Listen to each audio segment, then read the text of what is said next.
ये लो बेटा तुम्हारे 10 रुपए। मैंने कब 10 रुपए दिए तुमको? लेकिन कल मैं तुमसे सामान लेके गई थी, 70 रुपए का सामान था, मैंने 100 रुपए दिए, तुमने मुझे 30 रुपए की जगह 40 रुपए दे दिए वापस। लेकिन अम्मा मुझे एक बात बताओ, कल तो 5 रुपए के ऊपर तुम इतनी चिक चिक कर रही थी और अब तुम 10 रुपए वापस देने मुझे चली आई हो। लेकिन बेटा मोल भाव करने के बाद कम पैसे देना तो बहुत बड़ा पाप है ना। वैसे भी 5 रुपए के ऊपर तुम मुझसे चिक चिक कर रही थी, तो 10 रुपए फालतू ही तो मिले थे तुम्हें, और मुझे क्या ही फर्क पड़ जाना था 10 रुपए से।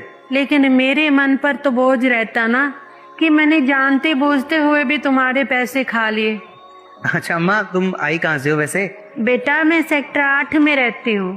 5-6 किलोमीटर दूर से यहाँ पे मुझे 10 रुपए वापस देने आई हो? हाँ बेटा, मन को सुकून चाहिए था ना।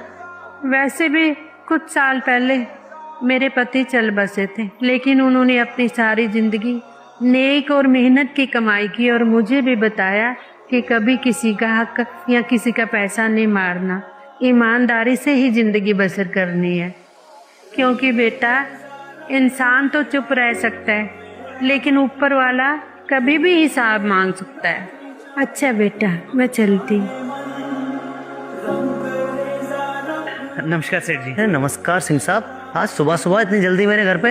अरे कल तो मैंने आपका हिसाब कर दिया था ना। हाँ सेठ जी, हिसाब तो आपने पूरा कर दिया था, गलती मेरी तरफ से रह गई थी।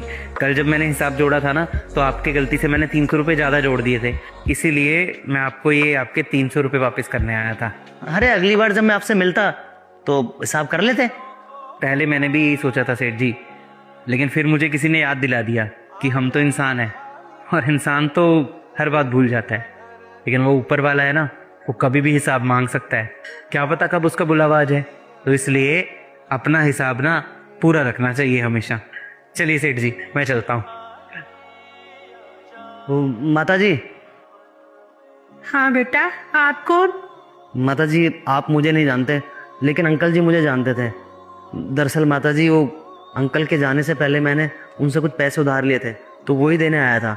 मुझे तो इस बारे में नहीं पता।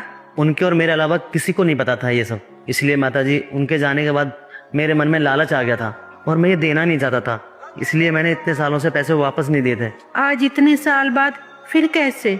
आज ना किसी ने मेरी आंखें खोल दी और मुझे याद दिला दिया कि इंसान भले ही भूल जाए, लेकिन ऊपर वाला कभी कुछ नहीं भूलता और वो कभी भी हिसाब मांग सकता है। इसलिए मैं अपना हिसाब बराबर करने आया हूँ। ये तो बहुत सारे पैसे हैं। मैंने उनसे 50,000 रुपए लिए थे, लेकिन इतने सालों की ब्याज जुड़ के ना इतने पैसे बन गए उनके। ठीक है माता जी मैं चलता हूँ। सच कहते हैं कुछ लोग, अच्छाई लौट कर जरूर आती है।